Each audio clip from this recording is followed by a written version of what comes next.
नमस्कार, ऐसे न्यूज की डेली बुलेटिन में आपका स्वागत है और शुरुआत करते हैं देश दुनिया की खास खबरों के साथ। पूर्व राष्ट्रपति प्रणब मुखर्जी का लंग इन्फेक्शन के कारण 84 साल की उम्र में हुआ निधन। हालांकि प्रणब मुखर्जी कोरोना संक्रमित भी पाए गए थे, जिसके बाद इलाज के दौरान सेना के अनुसंधान और रेफरल अस्पताल में उन्होंने ली अपनी आखिरी सांस। प्रशांत भूषण अवमानना मामले में सुप्रीम कोर्ट ने सुनाया अपना आखिरी फैसला। फैसले में कोर्ट ने प्रशांत भूषण पर लगाया ₹1 का जुर्माना नहीं देने पर उन्हें 3 महीने की सजा होगी और 3 साल तक के लिए वकालत पर रोक लग जाएगी।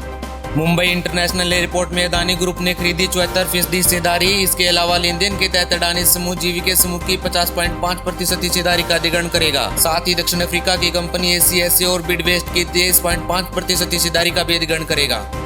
हिमाचल प्रदेश में अनलॉक 4.0 के तहत कंटेनमेंट जोन में 30 सितंबर तक बढ़ाया गया लॉकडाउन। साथ ही स्कूल कॉलेजों में ऑनलाइन क्लासेस को भी शुरू किया गया। देश के सबसे ज्यादा मामलों के साथ महाराष्ट्र सरकार ने 30 सितंबर तक लॉकडाउन का किया विस्तार। साथ ही राज्य सरकार ने माल और लोगों के अंतर जिला परिचालन की दे दी अनुमति। साथ ही होटलों और ऑफिसों को भी मिली छूट। हालांकि राज्य में मेट्रो सुविधाएं रहेंगी बंद। कोरोना महामारी और लॉकडाउन के चलते अप्रैल जून तिमाही में भारत की GDP में आई 23.9% की भारी गिरावट। 21 लाख करोड़ रुपए के वित्तीय सहायता के बावजूद कोरोना वायरस महामारी की वजह से कारोबार और आम इंसानों पर पड़ा भारी असर। जम्मू कश्मीर के बारामूला में आतंकी संगठन द्वारा हुआ ग्रेनेड हमला। हादसे में 6 स्थानीय नागरिक हुए बुरी तरह से घायल। सभी नागरिकों को इलाज के लिए अस्पताल में करवाया गया है भर्ती। इजराइल और UAE के बीच पहली ऐतिहासिक फ्लाइट ने अबू धाबी में किया लैंडिंग। दोनों देशों में शांति और अमन का पैगाम देते हुए आपसी रिश्तों में लाया सुधार। कश्मीर घाटी से जोड़ने वाली एकमात्र ऑल वेदर रोड में भूस्खलन होने से 300 वाहन हाईवे पर फंसे। रामबन जिले में कई स्थानों पर भारी बारिश से भूस्खलन होने से 270 किलोमीटर लंबा हाईवे हुआ ब्लॉक। कार्डियोलॉजी में दिग्गज माने जाने वाली विश्व प्रसिद्ध महिला डॉक्टर पद्मावती का 103 साल की उम्र में कोरोना वायरस संक्रमण से हुआ निधन। बांग्लादेश की सीमा पर जब्त की गई 23 लाख रुपए की प्रसाधन सामग्री और दवाएं। BSF के जवानों ने एक तलाशी अभियान के दौरान की कार्रवाई। CAA विरोध प्रदर्शनों में फंडिंग के मामले में ताहिर हुसैन को अब ED ने किया गिरफ्तार। इससे पहले ताहिर हुसैन को फरवरी में दिल्ली में हुए दंगों के सिलसिले में दिल्ली पुलिस की क्राइम ब्रांच ने किया था गिरफ्तार। उसके बाद से वो तिहाड़ जेल में था बंद। प्रणब मुखर्जी के निधन पर 7 दिन का राजकीय शोक हुआ घोषित। गृह मंत्रालय ने जारी किया आदेश। असम को ऑक्सीजन की कमी का करना पड़ रहा है सामना। राज्य सरकार ने बंगाल और त्रिपुरा से ऑक्सीजन सप्लाई करने को लेकर की बातचीत। राज्य में अब भी 433 कोरोना मरीज ऑक्सीजन सपोर्ट पर है निर्भर। कोरोना संकट के बीच 14 सितंबर से शुरू होगा लोकसभा का मानसून सत्र। सरकार ने संसद में जारी की आधिकारिक सूचना। असम की एक कोर्ट ने वीजा उल्लंघन मामले में 25 बांग्लादेशियों की रिहाई के दिए आदेश। 3 मई को पुलिस ने 25 लोगों को किया था गिरफ्तार। लद्दाख में 75 दिन के बाद फिर हुआ तनाव। एक दिन पहले भारत ने चीनी सेना की घुसपैठ की नाकाम। अब चीन ने सीमा के पास फाइटर प्लेन भी किए तैनात। इसी के साथ चीन की पश्चिमी थिएटर कमान ने कहा कि भारतीय सेना ने अवैध रूप से नियंत्रण रेखा को पार किया था, जिसके बाद उन्होंने भारतीय सेना को तत्कालीन पीछे हटने को कहा।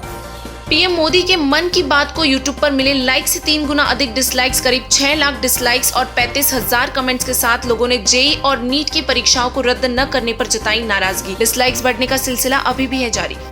स्पाइस जेट ने लॉन्च किया पोर्टेबल वेंटिलेटर और ऑक्सीमीटर, जिसमें लोगों के शरीर में ऑक्सीजन स्तर को मापना होगा आसान। साथ ही सांस की हल्की या मध्यम स्तर की समस्या वाले रोगियों के लिए प्रदान करेगा एक प्रभावी समाधान। सुप्रीम कोर्ट ने भगोड़े विजय माल्या की पुनर्विचार याचिका की खारिज। साथ ही माल्या को 5 अक्टूबर दोपहर 2 बजे कोर्ट में पेश होने का दिया आदेश। देश के 8 बुनियादी उद्योगों में लगातार 5वें महीने आई तेज गिरावट। जुलाई में 9.6% कम हो गया उत्पादन। देश में 30 सितंबर तक नहीं चलेगी अंतर्राष्ट्रीय फ्लाइट्स। वहीं DGCA ने घरेलू यात्रियों के लिए नए दिशा निर्देश किए जारी। अब एयरलाइंस को उड़ानों में यात्रियों को भोजन परोसने की होगी अनुमति। गुजरात हाई कोर्ट ने राज्य में विधानसभा उपचुनाव टालने संबंधी याचिका को किया खारिज। मुख्य न्यायाधीश विक्रम नाथ और न्यायमूर्ति JB परिवाला ने जनहित याचिका को समय से पहले दाखिल बताते हुए कर दिया खारिज। गृह मंत्री अमित शाह को कोरोना वायरस से पूरी तरह से रिकवरी मिल जाने के बाद दिल्ली एम्स से किया गया डिस्चार्ज। मंत्री को 14 अगस्त के दिन अस्पताल में करवाया गया था भर्ती। SSC और रेलवे के छात्रों की जिंदगी के साथ हो रहा है खिलवाड़। सरकार के द्वारा 500 रुपए के नौकरी फॉर्म भरवाने के बाद 2 साल बाद भी एग्जाम नहीं लिए जा रहे। जिनके एग्जाम हो गए उनके रिजल्ट नहीं आ रहे हैं और देश का युवा बेरोजगार बैठा है और सरकार सत्ते के नशे में चूर है।